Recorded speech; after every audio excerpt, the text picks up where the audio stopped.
now. Good morning, everybody. This is Donnie Ludik from the Allgrit Club, and I'm here with Paul Eichert, also known as the Crazy Kiwi on Facebook. Welcome, Paul, and thanks for joining us this early morning on Good Friday at 7 a.m. in a virtual run environment. Yeah, thanks, Donnie. Thanks for having me. So for those of you guys that hasn't seen the News 24, I think the News 24 video and some social media, Paul recently did a 100-kilometer run in his garden, which is an absolute amazing feat. But before we delve into that detail, I just want to find out a little bit about who Paul is. But so the idea, Paul, with this is if you don't mind, the idea is that I do a little bit of in-place running for a couple of minutes while we do the interview. Okay. Any listeners and people that you're welcome to join in if you want to. I'm guessing your legs might still be a little bit tired from this massive garden run. So no, I actually ran yesterday, so I can join you. Cool. It's a little bit hard to hold the phone and not trip over something, so I'll remain stationary for this one. Okay, Paul. So I can hear your accent. You're from, and obviously your Facebook page says the Crazy Kiwi. So you're from New Zealand, no? I am, yeah. But look, we've been in South Africa for 18 years now, so yeah, it's almost the case of just about more South African than Kiwi, but still a Kiwi. Yeah. Why did you guys move to South Africa all those years ago? My wife's South African. So yeah, we met in London, and we moved. Actually, we're in Durban for 14 years, and we've been now in Cape Town just over 3 years. Okay, and from where in New Zealand? Do you still have family there, or where did you come from? In Wellington. Yeah, okay. Capital city, Wellington. Yeah. It's also a beautiful country. I've visited the South Islands in Dunedin. I've got some friends over there, okay. And it's okay. just the people are amazing, friendly. Everybody's helpful. It's quite amazing. But I mean, we're lucky in South Africa as well. We've got a warm type of nature, so not. Yeah, I often get the question of why I'm here. I'm not there. But I think especially in Somerset West, just stand and look around you, and just see the place we live in. And yes, it's you could replicate it in other places in the world, but lifestyle here is fantastic. Yes, we have our issues here, but for now, we've got a fantastic lifestyle here, and we're happy. So yeah.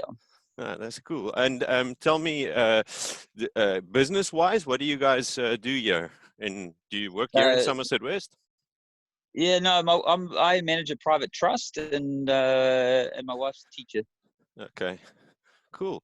So, Paul, tell us a little bit about the garden run that you did, why you did it, and how was it? Yeah.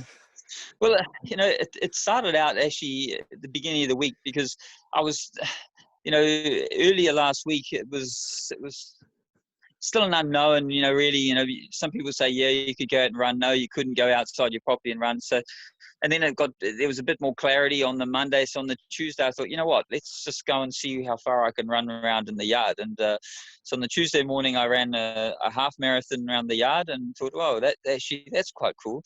I can do that. It's not so bad. Look, it's not all that comfortable, but it wasn't too bad. And it meant that at least I could run and put some distance in. So then the next day I thought, well, let me just double that. And I did a standard marathon on the Wednesday morning. And then on the Thursday, then I thought, well, that also wasn't so bad. So then on the Thursday afternoon, I mean, this was only last week. On the Thursday afternoon, I just had this idea. Somebody said 100, doing 100. And I thought, you know what, why not have a go at it? And it was, I wasn't completely convinced in my mind that it was sort of the smartest thing to do. But you know what, I thought, if I can do it and perhaps, do it to raise some money as well at the same time, that would be a fantastic idea. I was obviously very conscious of the fact that with the economy and everything else going on and the uncertainty of things, I didn't want to ask people for money. Let's put it that way. That made it quite difficult. But I just fell into this. How can I put it? Into almost like this void of going through and just getting it done. and so many people just jumped on the bandwagon and supported, and it really was an overwhelming, experience. And then on the Thursday night, obviously, I decided I saw a guy in Joburg that was going to do comrades on Saturday in his yard. I thought, well, yeah, no, that's cool. So I thought, then I timed it for the Sunday. I thought, well, let's see how he goes on Saturday. And Sunday I timed it, and lucky enough, as runners we know, I mean, it was hot on Saturday. It was very hot here in Somerset, but on Sunday it was absolutely perfect. The weather, I couldn't have asked for better weather to do it. So the conditions were with you. They were with you. And I didn't pick it, Barney. I didn't pick that day. I didn't pick the conditions. I didn't look at the weather and say, yeah, that's the day I'm going to do it. It was more like, okay, well, this guy's doing his thing on Saturday. I'm going to do it on Sunday. Obviously, for donations and for charity, it was a very short space of time to try and raise money. But what we ended up raising was really fantastic. And as I say, everybody got involved. And I'm part of a group of runners in Cape Town called Outliers, and they were fantastic about rallying support, and just on the day as well. I mean, and obviously I've got to thank my wife, as you know what it's like. You can't do that on your own, No. You need somebody to help you with drinks and just support, and just moral support, because you get to those times where like at 45k my ankles were on fire. And yeah, it's the tight hairpins, it's all well and good, and also the changing of terrain as well. So, you're jumping from gravel onto grass, and onto a bit of sand, then onto paving, and then you're doing a hairpin turn, and that's fine for a short, for even up to 42, it's fine. But once you start putting in the extra miles, it really starts to hurt.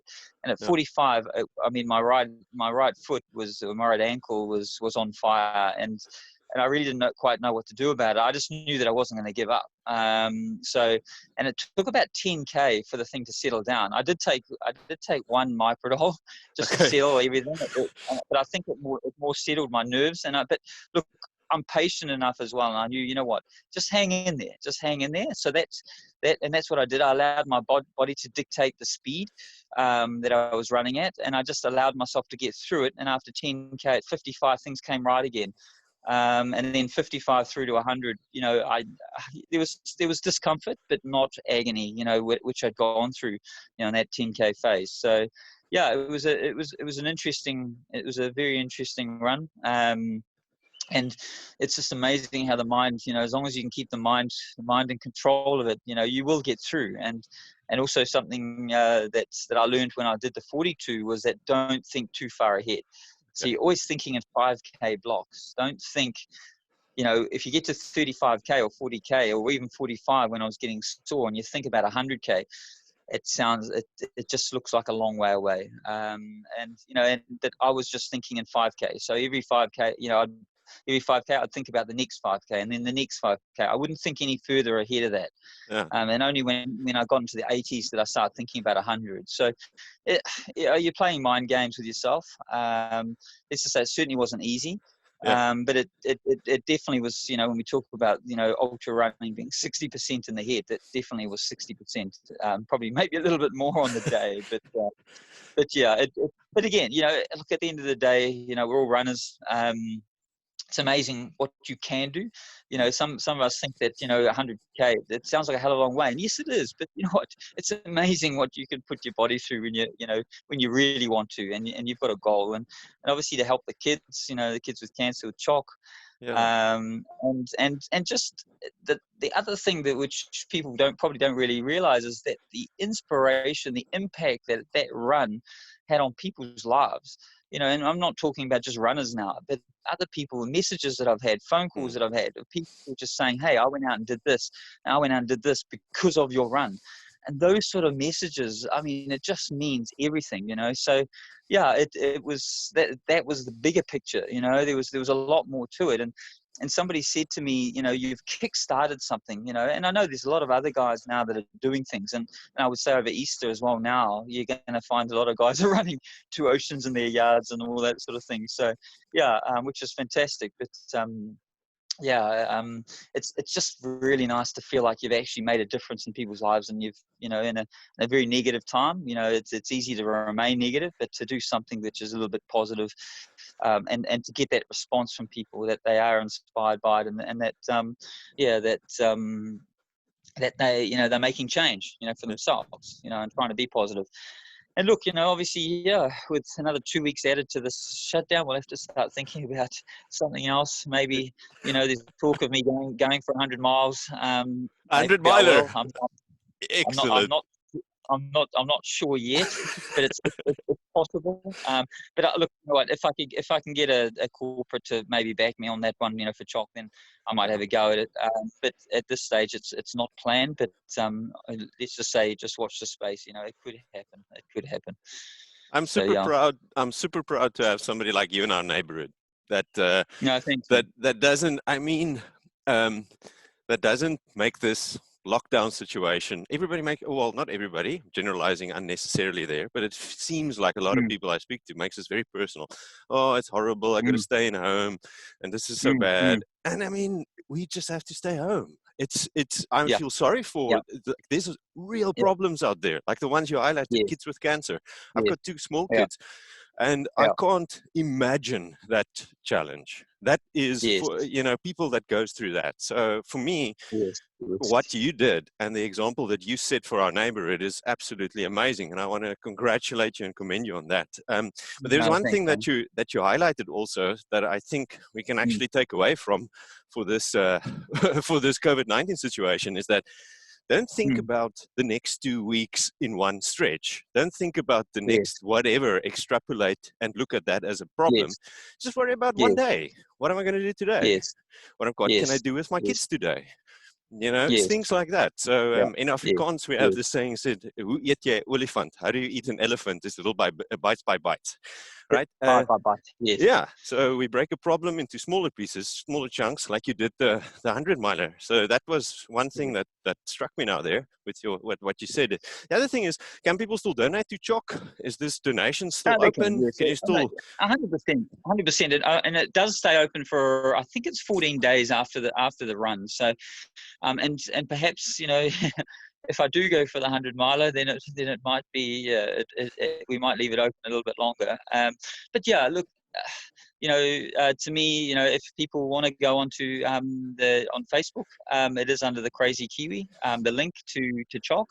Okay. And yeah, I mean, every little penny, it counts, for the kids. And as I say, I've had quite a lot of communication with CHOC, and they do it, they do a really special job. And I think, also while I was running, I did think about the kids. You just have that that picture of that sort of 5 or 6 year old, with the shaved head, well, not the shaved head, but with the bald head, Yeah. because they're going through treatment.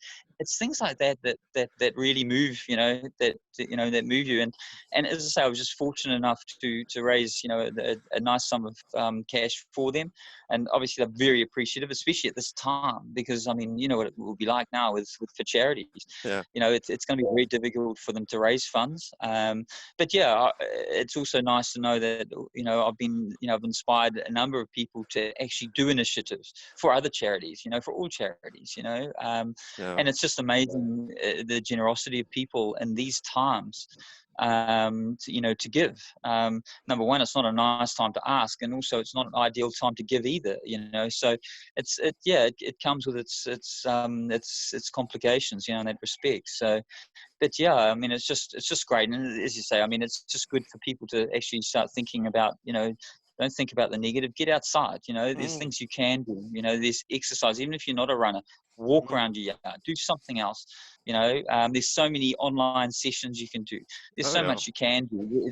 There's no excuse to lay on the couch and eat a packet of biscuits, which I must say I did do after my run, but I felt like I deserved it after Yeah, that you point. deserved So, it. That's yeah. fine. So, but the funny thing about it is we all do it. But the nice thing about it being a runner is you can actually get away with it, So, but so earn yourself a treat, and that's the way I think about it.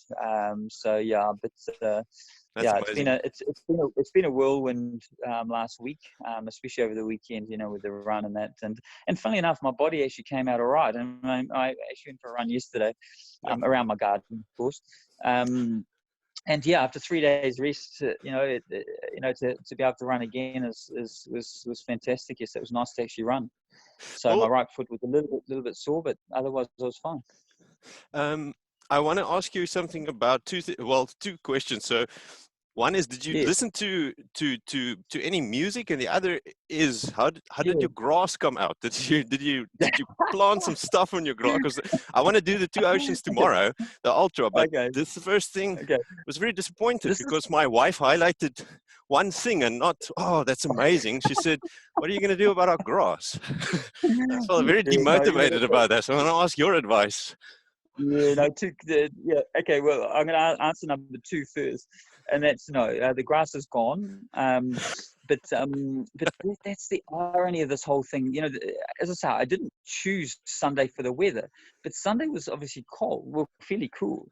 Monday it rained. Hmm. So if you're talking about wanting to reinstate that grass, I mean, rain is probably the best thing that you could get. So it was just, the way it happened, the timing of it was actually just fantastic. But look, no, the grass will reinstate itself. I mean, it wasn't great. I mean, the dogs, we've got 3 dogs, and they will run that path around the front of the house anyway. So that, and obviously in the back of the house where the pool is, I only touched on the grass as I was just trying to break the camber a little bit. So it wasn't too bad. You can't really, looking at it now, you're not really aware of where I'd run around the back, but certainly around the front. I mean, I actually wore a camber into into one of the bends, just obviously the movement to the soil and whatnot. So that wasn't ideal for the yard, but yeah, no, that was all right. Your first question, what was your first, sorry, I've So just did you lost do track of your something first. for you thought a little, I can think you thought a lot about all the campaigns you're running with and running for and everything else, but did you listen to anything? Did you listen to Oh, audiobooks and yes. podcasts and things Yeah, like that? yeah, no, interesting. Look, I had music to start with, and then, funnily enough, after about 25 or 30k, my AirPods actually ran out of battery. So I actually took it all off, Okay. and I actually found myself getting into a zone without music. And later on, I did put music back on, but it just, I picked and chose the times I listened to it, because there's some, one thing after running for I think my running time was 9 hours and 8 minutes or something like that. You go through patches. You go through a good patch, and then you have a bad patch. When I hit a bad patch, I'd pick my music up. I knew I was going into. I knew I wasn't feeling great at that particular time, or if I was in pain, and I'd put that music back on, and it would actually help me maintain my pace. So it kept my average pace fairly average. It was just playing with the mind. And obviously, if you could put, I'd obviously set up a nice playlist, which were all motivational songs. Yeah. And that really does help. Music does help. It can also push you a little bit too fast. Okay. And that's fine, if you're running a shorter distance, but when you're running, 100k or further, you really need to obviously, make sure you've got your pacing right. So I used the music to my advantage, it definitely helps. But it's funny, you get to a certain point, and as if you just ran with music the whole time, you actually lose track of it. You're not aware of it after a while, so then the benefit of it actually is gone. So that's why, when my AirPods did run out of power, I got them recharged, and I had actually other headphones on as well, as I then used it. I used it for for the benefit, as opposed to just running with it all the time. Yeah. And also, my wife was outside a lot. She was talking to me a lot, and a lot of people were sending in videos and messages and whatnot. So, obviously, to hear her, I needed to be free of anything, in my ears as well. So, Yeah. which, and as I say, I would say only 40% of the run did I have music. So, which actually surprises myself, because I thought I would have wanted it the whole time. But yeah, so I learned a bit about myself and how, how best to do things. So if I am to have a crack at the big one, Yeah. or the bigger one, then I've got a fairly good idea of my strategy, and how that works. And also another thing as well, drinks. It's interesting. Hey, I'm very much I'm not a good person to push product. I've got some very good friends, and I won't I won't name them, and I won't name their product, but they've got a lot of those products, and they're very expensive. But I've always, in my years of doing comrades and whatnot, I've always stuck.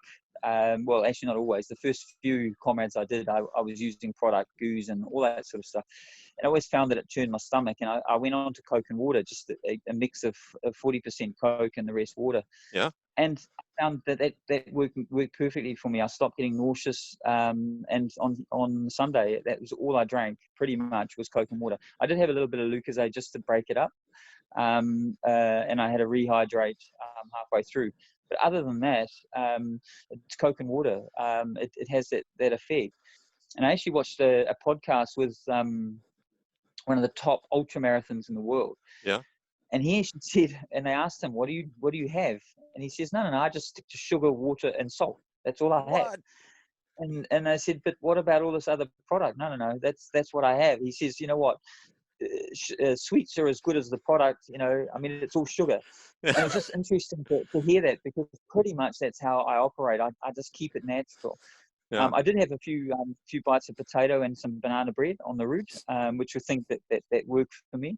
But with drinks, the price of a lot of these products, they're just so expensive, especially if you're going to run an ultra. To have a sachet that costs you 50 rand, it becomes rather expensive. You need to drink a lot, have a lot of those. So I've always said, well, you know what, if it will give me a competitive edge and a real benefit, then I'll do it. I have tried the products, but I've still found that Coke and water, a relatively cheap way of fueling yourself, works very well. Again, you've got to make sure you get that mix right. If you overdo it on the Coke, then obviously you can have your highs and lows. But if you get that mix right, and look, the difference between doing this in your back garden and maybe in a race is, in a race you can't necessarily get that mix right. And you can't always get the drinks that you want. But here, I had all the drinks pre-prepared, with the right mix. And as I was running low, my wife would top up.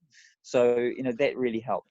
So that's like an amazing support team to have. Does she usually help you also at the comrades? She does, yeah. That's the only race a year, in the year that she generally helps. She hates the day. She just likes it when it's over. But yeah, I've done 17 of them. So yeah, she's been there pretty much for everyone. So yeah, it's nice to have that support. And certainly on Sunday, I could never have done it, got through without her, being there just for the support, just for the verbal support, and obviously for helping me with the drinks and whatever food or whatever I needed, at that time.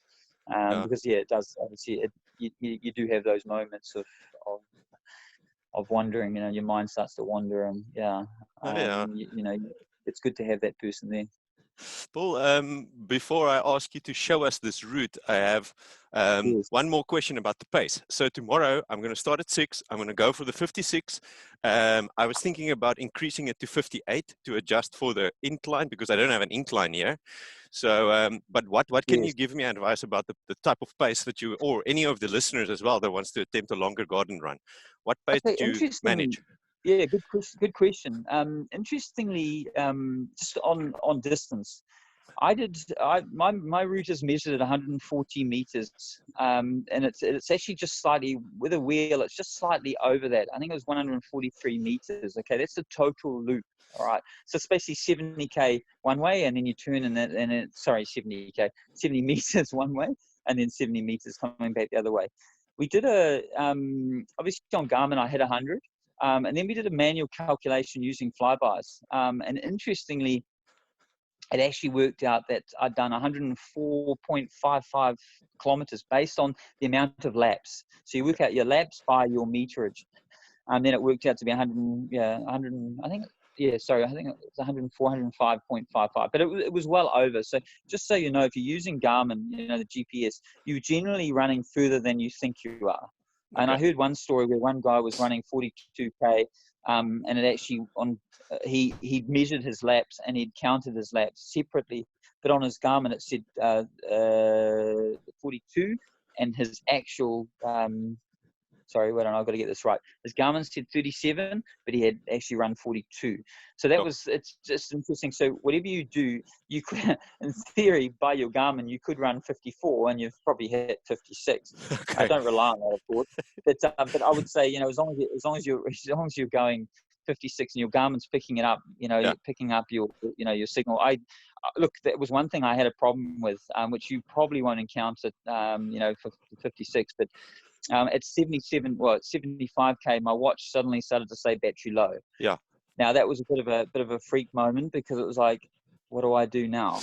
It was something I thought about earlier in the week, but I hadn't really given it too much serious thought, because I thought, well, I've got through comrades before with the watch, it's not going to be a problem. Well, it actually became a problem on the day. Luckily enough, my wife has a Garmin, and I took her watch, and luckily enough as well, it measured exactly what my current watch measured at 140 meters. Awesome. So I was very fortunate from that. Yeah. So, and the other thing as well is, if you do that, and you have two watches, you can actually merge the files. I won't even go into how it's done, but it's actually very interesting how it is done. And I promise you, it looks a lot better to look at Strava, for example, when it says 100k than saying 77 plus 23. Yeah, so, part 1 and part 2. I usually make it like that. And then you get the doubters and whatnot. So yeah, so it was nice. And then it was obviously reconfirmed that when I've done 100, because when you've only hit 100 and it was 100.2 on Garmin, you sort of think, well, you didn't want to suddenly find out that it was 99.9. 2 days later. Oh. Yeah. Anyway, but with regards to 50, sorry, on your point of pacing, you've got to be careful. You've got to, obviously, we all get adrenaline, and you get into it, and you start off on a quicker pace, and obviously it feels all right. You've just got to. The way I look at it is, it's not a race. And my wife keeps saying, she was watching my pace and said, hey, this isn't a race. You don't have to push it. So I tried to go out that first 10 and just take it, just try and enjoy it. But just for interest sake, what is an enjoyment pace for you, that first 10? What is the type of level that you run at?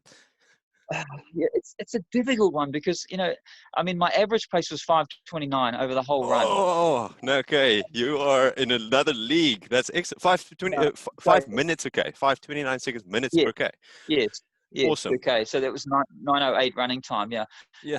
But for me, if I'm going out on the road and doing a normal run, that could be anywhere between 355 a K and 430 a K, maybe 435, 440, depending on how I'm feeling. That's good. It just shows you that difference, that when you get on the grass, when I ran that 21 on Tuesday, I was really trying to work it quite hard, and my average was 455 a K. Yeah. Now that really was working, quite hard. So it just shows you the difference. And it's not like I don't have any climbs. My route is flat as well, but it's obviously the change of terrain, the running around, the hairpin bends, the main thing is obviously being careful you don't hit something. I've got columns here, which I'll show you just now, and I keep hitting my elbow on it as I'm running through. That actually hurts when you do. After a while, constantly hitting this. After a while. Yeah, exactly. So and there's things that you can trip over. There's obviously complications with dogs, and we've got a puppy here that you can't always leave in sight. So she comes out, and then we tried to get the kids to keep it on the harness, but some that didn't want us. they would let it go. They wouldn't think, and then obviously this dog goes straight for your laces, and it promise you at 50k, when your legs are tired, it's very difficult to maneuver around. It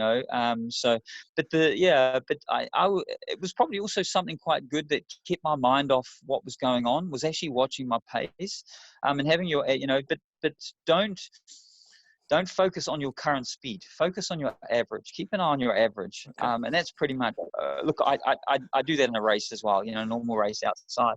Is I always work to averages. It just helps me, because, you can have a bad patch and be running. At one point when I hit 45k, to give you an idea, I went from 530k down to, 520s actually, down to sort of like 615, 620s. For that 10k, it was terrible. I actually didn't know what to do with myself. I was in so much pain. Yeah. And then when I managed to get through that, then I dropped it back. Then I went back into the 520, 525s, to pretty much to the end. I had a couple of slower Ks at some time, but it's very difficult, running around a small area, to keep your mind fresh and focused. As I say, average pace. If I would say, like, my wife ran with me yesterday for the very first time. She ran a couple of K on this route, on this garden route, and I mean, she's normally probably a 6-minute K road runner, but she ran 7 minutes a K yesterday. So if that can sort of give you an idea of that, that difference, it's almost like comparing a road runner to a trail runner. In trail, you can't really look at your time too much, but whereas on the road, you can be a lot more scientific, because of the course. So yeah, it is a difficult one, but a conversational pace is always a good way to go. Good thing to go by. But don't. If you're running slow, you're thinking, oh wow, this is really slow. But if you feel comfortable with that, then stick it at that. It's not a race. Rather, whatever speed you're doing in the first 10, finish off. It's much nicer, when you get to 50K, to know, you got 6K to go and you can still run at that speed. Rather than at 40K have to walk, because you went out too fast. So only you will know that, that ideal speed. So I think the important thing is enjoy it. I mean, you've got to enjoy it. It can't be a complete slog for you. Dictate it by the pace, and just watch out for those things like animals. Make sure the animals are out the way first if you've got dogs running around, or potentially little kids that can run out in front of you. Because it does become, as you get sore and tired, it does become pretty difficult to stop and adjust. And the last thing you want to do is then sprain your ankle or do something like that, especially as I say, when you're getting into the 40s and you're getting tired. Well, I've got a 5-year-old and a 7-year-old here, and they've been quite amazing. We've been running around in the day, and they've been doing it with us. Nice, man. That's so nice. we're trying to get them also into this. And now the cool thing is the kids see you do these things, right? They see this, and they see this wonderful role model. So I'm going to show my kids this hierdie oom wat so ver kan hardloop. Now, Paul. Okay, so we've almost got to sign off. This is my time allocation on the conference calling. But show us this route if you don't mind. That'll be interesting to see. Okay, I'm gonna have to turn the camera around, so I'm not gonna know what you can see. 100. You can just hear. I'll tell you if we can't see. Okay. All right. So I'm going to show you this. This is the start. So we're going to go around the pool. Can you see all right, Donnie? Yeah, perfect. Okay.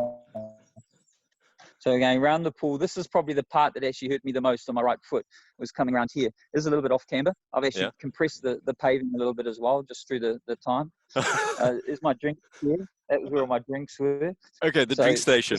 Wonderful. Yeah, this is the part that irritates the people that are sleeping, because it goes past the bedroom. So we go through here. You'll see the first part where I've actually the garden looks terrible here. So coming through, it feels a bit like a climb, this little bit, but it's not. When you have run for a while. Here's my little camber that I created. And then, sorry, I'll just open the gate now.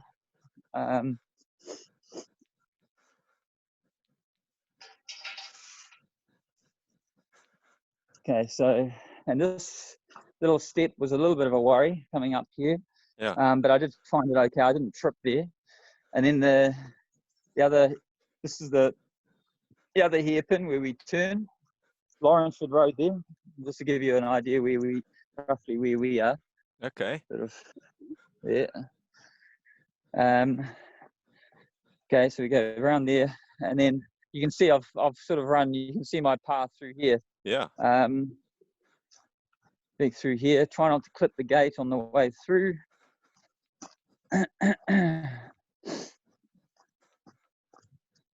Come back up the slight little rise, and then back down through the columns, and this is the columns that I was telling you that I kept clipping, was this one here, this one right here. So I'd come close to it and then obviously clip it, and then come through here back to the pull turn, and that's basically it. Awesome. That's 140 meters. So yeah, it looks like a nice route. Looks and you did it one direction, the same thing, identical. Yes, I tried to at times, especially when I started to get a little bit sore. Well, when I did get sore, I tried to reverse the turns, but unfortunately around the pool is the entrance on one side, or the exit on one side, is very off camber, and I thought that would be more damaging. So I tried to keep the one way on the pool. On the other side with the rubber spinners, I did reverse that at times.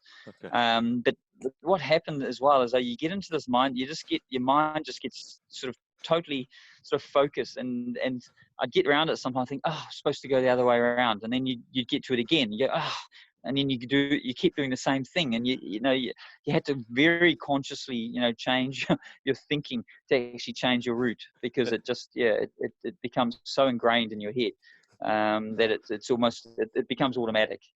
Cool. Okay, well, Paul, I've got to sign off now. Thank you so much for this, for chatting with me. It's absolute inspiration.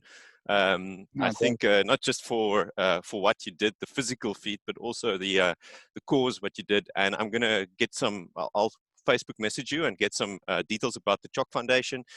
And we can put up some links on our website as well, and our Facebook page, to see if we can support and help these kids with cancer. It's amazing what you did, and yeah, you're an inspiration for our neighborhood. I have a running group that runs on Tuesdays and Thursdays and Saturdays. We're about a 7 minute per K, 6 minute 30, maybe if we're going wild the day. So if you feel like a rest day, we're gonna invite you as a guest appearance. A guest runner, absolutely. There we go. Okay, Paul, have a great day. Have a great day further, and yeah, all the best if you decide to go for the big one. Thanks, man, and thanks so much for having me. Okay, cheers, Danny. Take care. Cheers. Bye. Bye. Bye. Bye. Bye. Bye.